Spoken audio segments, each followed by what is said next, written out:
الحمد لله نحمده ونستعينه ونستغفره ونؤمن به ونتوكل عليه ونعوذ بالله من شرور أنفسنا ومن سيئات أعمالنا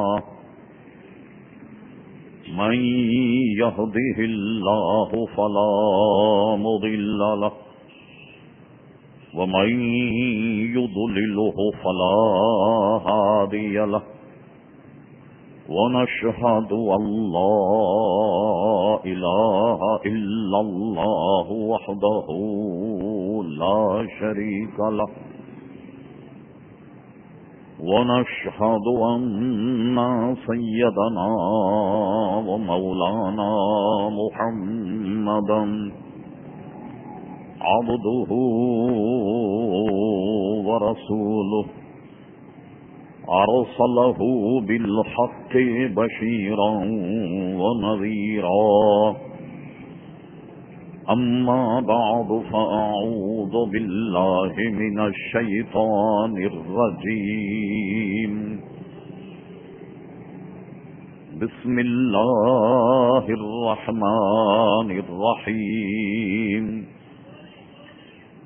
لقد جاءكم رسول من أنفسكم عزيز عليه ما عنتم حريص عليكم بالمؤمنين رؤوف رحيم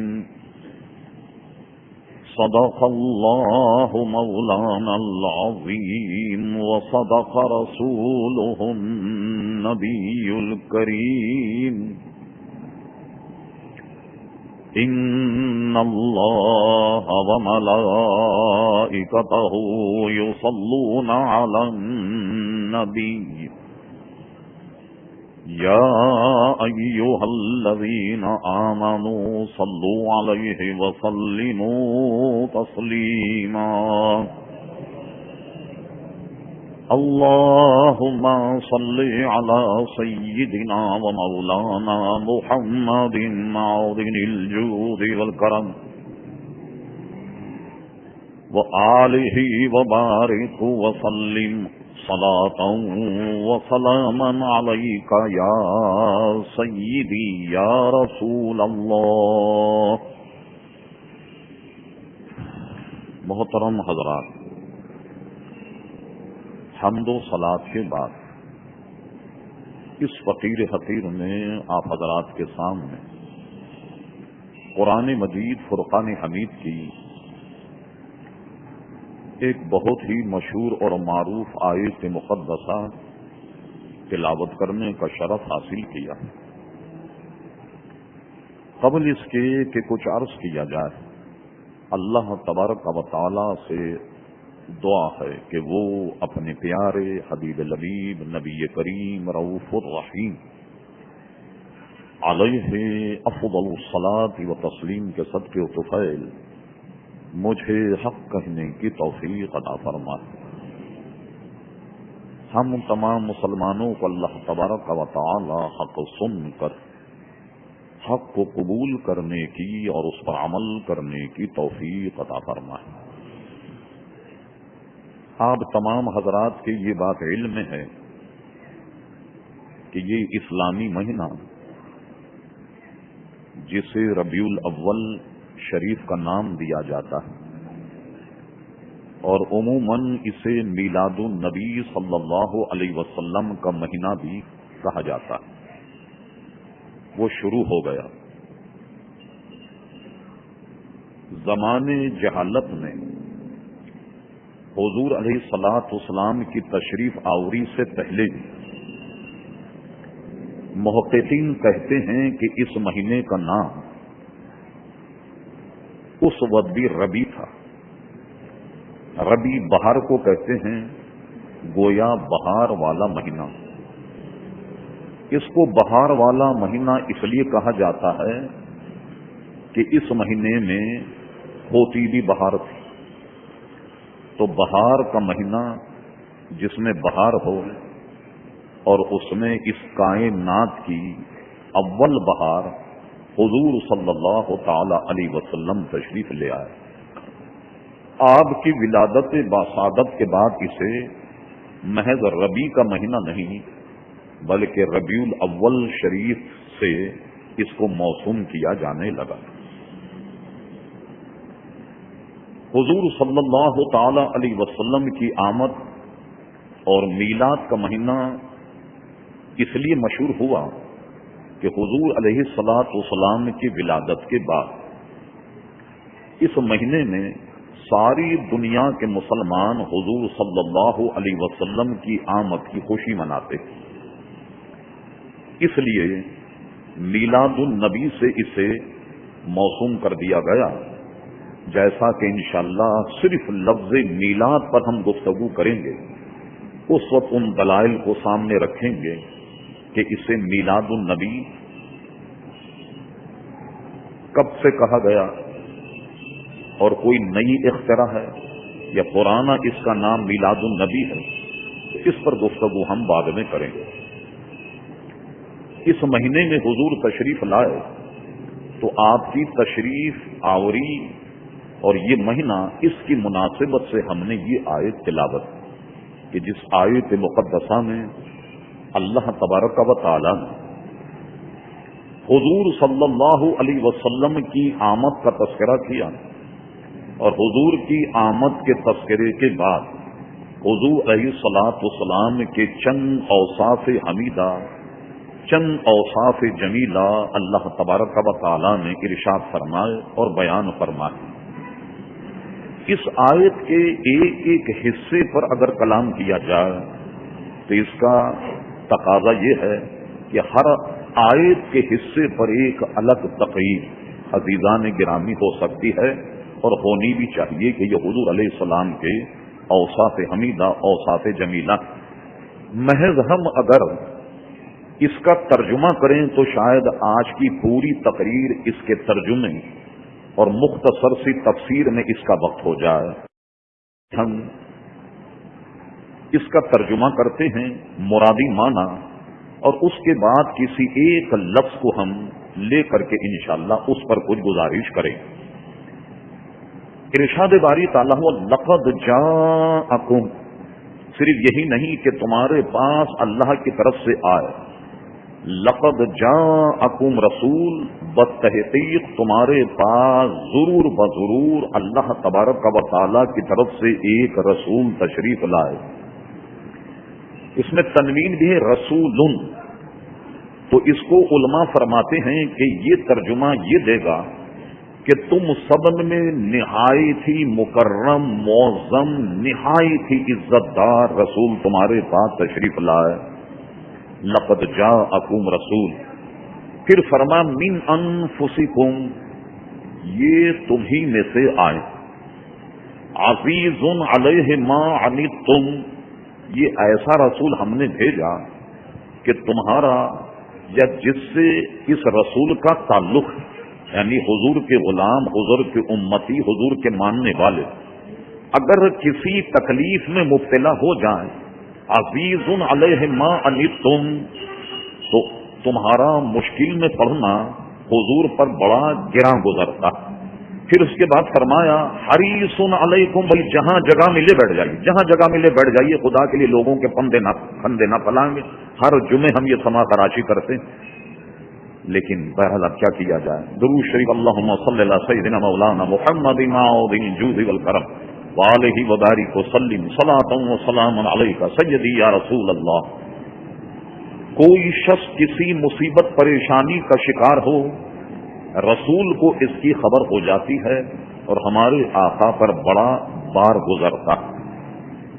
حریص کوئی بظاہر اگر آپ دیکھیں تو اس کے معنی لالچ طمع بھلائی اس کے آتے. جیسے ہم کسی کی برائی بیان کریں تو کہتے ہیں یہ آدمی بڑا حریص ہے بڑا لالچی ہے بڑی حرص اور حریص ہے شخص. لیکن علماء نے یہاں ارشاد فرمایا کہ جب یہ آیت تلاوت کریں لقد جاءکم رسول من انفسکم عزیز علیہ ما عنتم حریص پر وقف نہیں کیا جائے گا، کیونکہ لفظ خالی حریص اگر ہو تو حضور علیہ الصلوۃ والسلام تو دنیاوی کسی بھلائی کے چاہنے والے نہیں، اگر قاری وقف کرے تو حریص علیکم پر وقف کرے، یا پھر یوں کہے لقد جاءکم رسول من انفسکم، یہاں بھی وقف کر سکتا ہے، عزیز علیہ ما عنتم، مقصد یہاں بھی پورا ہو رہا، حریص پر وقف نہیں کرے گا، حریص علیکم اس پر وقف کرے گا، جس کا معنی یہ ہوگا کہ دنیا کے لوگ تو دنیا کی حرص اور ہوس ان کے سامنے ہے، مگر ہمارے حبیب کا کمال یہ ہے سارے لوگ تو دنیا اور اس کی بھلائی کے چاہنے والے، مگر حریص علیکم ہمارا رسول تمہاری بھلائی کا چاہنے والا، تمہاری بھلائی کا چاہنے والا، بالمؤمنین رؤوف رحیم، اور سارے جہاں کے مومنین کے لیے آپ کو رؤوف اور رحیم بنا کر بھیجا۔ یہ اس میں اوصاف حمیدہ، اوصاف جمیلہ اور اس کا مرادی معنی یہ۔ اب ذرا سا اس کی تفسیر نہیں بلکہ صرف توجیہ، اور فرمائیے آپ یہ جو شروع کی آیت ہے لقد جاءکم رسول، یہ آیت یہ بھی تو ہو سکتی تھی کہ ہم نے اپنے حبیب کو تمہارے اندر پیدا فرمایا، یہ آیت یوں بھی ہو سکتی کہ حضور علیہ الصلوۃ والسلام جو ہیں وہ تم میں پیدا ہوئے، یہ نہیں فرمایا بلکہ یہ فرمایا کہ جاءکم یہ تمہارے پاس تشریف لائے۔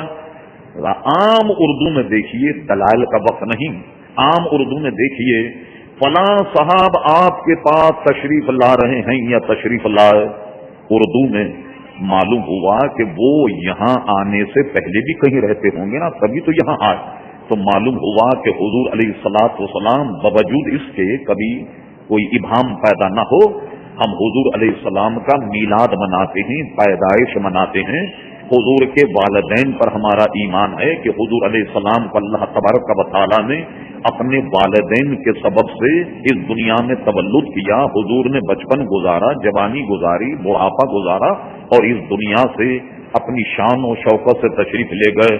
اگر ہم حضور کی پیدائش کے قائل نہ ہوتے تو میلاد کیوں مناتے؟ یعنی میلاد منانے کا مطلب یہی ہے کہ ہم اس بات کے قائل ہیں کہ حضور علیہ السلام پیدا ہوئے، اس لیے علماء فرماتے ہیں ان کو تین قسموں پر تقسیم کیا جائے۔ ایک تو یہ کہا جائے کہ تخلیق محمدی صلی اللہ علیہ وسلم، اور ایک ہے پیدائش محمدی صلی اللہ علیہ وسلم، اور ایک ہے بعثت محمدی صلی اللہ علیہ وسلم۔ اس کا ترجمہ یہ ہے کہ آپ پیدا تو بہت پہلے کر دیے گئے، جو اللہ تبارک و تعالیٰ نے جیسا اپنی شان کے مطابق چاہا حضور علیہ الصلوۃ والسلام رہے، یہی وجہ ہے کہ آپ کے متعلق عہد لیا گیا، پیما سارے نبیوں سے وغیرہ وغیرہ۔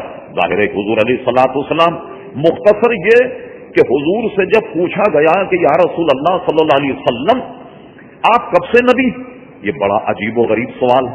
حضور علیہ الصلوۃ والسلام اپنی قبیلے میں ہیں، وہیں پیدا ہوئے، وہیں اعلان نبوت فرمایا، اور اس کے بعد کوئی صاحب پوچھ رہے ہیں حضور آپ نبی کب سے؟ انہوں نے کہا بڑی عجیب بات ہے کہ میری عمر جب 40 سال کی ہو گئی تو تم نے نہیں دیکھا کہ میں نے ایک پہاڑ پر چڑھ کر کے اعلان کیا، اور تم سب نے دیکھا کہ میں نے اپنے نبوت کا اعلان کیا، یہ تمہارے فہموں کو کیا ہو گیا، تمہاری عقلوں کیا ہو گیا کہ دوبارہ مجھ سے پوچھتے ہو کہ نبی کا؟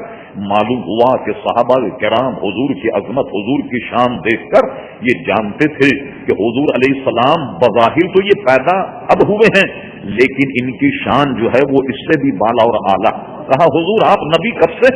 تو آپ نے فرمایا آدم علیہ السلام ابھی مٹی اور پانی میں تھے، میں اللہ کا نبی تھا، ابھی وہ گونڈے جا رہے، ابھی ان کا جسم تیار نہیں ہوا، میں اس وقت بھی اللہ تبارک و تعالیٰ کا نبی تھا۔ تو معلوم ہوا لقد جاءکم نے یہ فائدہ دیا کہ حضور علیہ السلام نبی تو پرانے ہیں، اب تشریف اب لائے، لقد جاءکم رسول، پھر فرما من انفسکم، یہ تمہیں میں سے آئے۔ یہاں لوگوں کو یہ شبہ ہوا من انفسکم یہ تمہیں میں سے آئے، لہذا ان میں ہم میں کیا فرق، جیسے وہ ویسے ہم، جیسے وہ کھاتے ویسے ہم کھاتے، یہ عموماً کہا گیا۔ عزیزان گرامی ابھی تو ہم صرف اس کی توجیہ کی طرف جا رہے ہیں۔ یہ علماء قرات جو ہیں یہ قرآن مجید فرقان حمید کی آیتیں، اس کا ایک پورا علم ہے. 7 قراتوں پر یہ پڑھا گیا، اور 7 قرات میں آج بھی ہمارے یہاں مختلف مدارس میں اور بطور خاص جامعہ ازہر میں 7 قراتوں کے قاری موجود ہیں، اور وہ 7 قرات میں قاری کو وہ لب و لہجہ قرآن مجید فرقان حمید کا سمجھاتے ہیں. اس میں اہل سنت کا مذہب یہ ہے کہ یہ 7 قراتیں نبی کریم علیہ الصلوۃ والسلام سے ثابت ہیں، اور معنی سب کے ایک ہی ہیں. لغت قریش پر اگرچہ اسے جمع کیا گیا، مگر صحابہ کرام علیہم الرضوان ان کی قرات میں، چونکہ حضور نے کئی قرات میں پڑھا، اس لیے صحابہ کرام علیہم الرضوان میں بھی مختلف قراتیں ہیں. کہیں ذہن آپ کا الجھ نہ جائے. مثلا میں آپ سے بتاتا ہوں، بات تو ایک ہے، لب و لہجے میں کیا فرق ہے. دیکھیے آپ بھائی یہاں تشریف لائیں، اس کا معنی آپ آرام سمجھ گئے. یہاں تشریف لائیں، بات یہی نہ کہ یہاں آئیے، بات وہ بھی یہی ہے. اب ذرا سا بگاڑ دیں آپ اس کی اردو کو، دلی کی طرف چلے جائیں مضافات میں، یہاں آئیے. دیکھیے تینوں باتوں میں فرق ہے یا نہیں، لیکن تینوں کا معنی ایک ہی ہے کہ یہاں تشریف لائیں. 7 قراتوں کی جو مختلف قراتیں ہیں، اس میں خدا نہ خواستہ قرآن مجید فرقان حمید میں اختلاف نہیں، بلکہ حضور نے اس کو مختلف لہجوں میں پڑھا. یہ ہے. اب آئیے اس سے فائدہ یہ پہنچا. حضرت عبداللہ ابن مسعود رضی اللہ عنہ، جو صحابہ کرام علیہم الرضوان میں سب میں سینئر صحابی، اور ہمارے امام اعظم ابو حنیفہ کی سند بھی حضرت عبداللہ ابن مسعود تک پہنچتی. مثلا حضرت امام اعظم کے استاد حضرت حماد کے استاد ابراہیم نخعی، اسی طریقے سے حضرت ابراہیم نخعی جو ہیں یہ حضرت اسود اور حضرت علقمہ، پھر حضرت اسود حضرت علقمہ یہ حدیث بیان کرتے ہیں عبداللہ ابن مسعود سے. عبداللہ ابن مسعود سینئر صحابہ کرام، وہ اس آیت کو یوں پڑھتے، لقد جاءکم رسول من انفسکم، یہ فے کو مفتوح پڑھتے، ہم پڑھتے من انفسکم، جو عام قرات جو ہماری یہاں رائے، جیسے پاکستان، ہندوستان، بنگلہ دیش، افغانستان، ہماری قرات یہ ہے لقد جاءکم رسول من انفسکم. یہ امام عاصم کی قرات کہلاتی. حضرت عبداللہ ابن مسعود اس کی قرات کرتے تھے، یہ فے کو فتح کے ساتھ پڑھتے، لقد جاءکم رسول من انفسکم. اب اگر یہ پڑھا جائے من انفسکم تو تم ہی میں سے آئے. اس کا فائدہ یہ ہوا، اور دوسرے کو فائدہ تب بھی نہیں پہنچا کہ حضور علیہ السلام انسان ہیں، انسانوں میں سے آئے. ان کے والد حضرت عبداللہ ہیں، ان کی والدہ حضرت آمنہ ہیں رضی اللہ عنہما، اور یہ کوئی فرشتوں میں سے نہیں آئے، نہ جنات میں سے آئے، نہ رجال الغیب سے آئے، یہ تم میں سے آئے. یہ انسان ہے اور انسانوں میں سے تشریف لائے. اب اگر اس کا یہ معنی کیا جائے کہ یہ بھی انسان ہم بھی انسان، اس کا جواب حضرت عبداللہ ابن مسعود کی قرات میں ہے. وہ اس کو یوں پڑھتے، لقد جاءکم رسول من انفسکم. اب یہ انفس لیا جائے تو معنی یہ دے گا لقد جاءکم رسول من انفسکم، اے لوگوں اللہ تبارک و تعالیٰ کی طرف سے تمہارے پاس وہ رسول تشریف لائے کہ جو تم سب میں نفیس ترین، سب میں نفیس ترین وہ تمہارے پاس تشریف لائے. اب اگر عبداللہ ابن مسعود کی قرات من انفسکم کو دیکھا جائے، اعتراض سرے سے اٹھ گیا کہ جو تم سب میں نفیس ترین تھا. اور اس پر بھی ایک بہت بڑا کلام کہ سب سے نفیس کیا ہے وغیرہ، اس پر کبھی وقت ہوا تو ہم کلام کریں. سب سے نفیس ترین جو تمہارے پاس ہے وہ آئے. اب اس کے بعد فرما عزیز علیہ ما عنتم. بھائی حضور کے غلام پوری دنیا میں اس وقت اگر آپ دنیا کا جغرافیہ ملاحظہ فرمائیے، پوری دنیا میں شاید ہی کوئی جگہ ایسی ہو جہاں اسلام نہ پہنچا اور جہاں مسلمان نہ ہوں. مسلمان دنیا کے کسی بستی، کسی قریہ، کسی گوشے، کسی وطن، کسی شہر میں اگر اس کو کوئی تکلیف ہو تو حضور علیہ السلام پر گراں گزرتا ہے. مجھے بتائیے اگر حضور کو اپنے غلاموں کی کیفیت اور حال اگر معلوم نہ ہو تو گراں کیسے گزرے گا؟ گراں تو اسی وقت گزرے گا کہ جب اپنی امت کے حال سے حضور علیہ السلام واقف. اسی کا ترجمہ اعلیٰ حضرت امام اہل سنت مولانا شاہ احمد رضا خان فاضل بریلوی رحمت اللہ علیہ فرماتے ہیں، فریاد امتی جو کرے حال زار، ممکن نہیں کہ خیر بشر کو خبر نہ. یعنی یہ ممکن ہی نہیں کہ حضور کا غلام کسی قریے شہر میں ہو اور وہ کسی پریشانی مصیبت کا شکار ہو تو حضور علیہ الصلوۃ والسلام کو اس کی خبر نہ ہو. ممکن نہیں کہ خیر بشر کو خبر نہ ہو. معلوم ہوا کہ اپنے غلام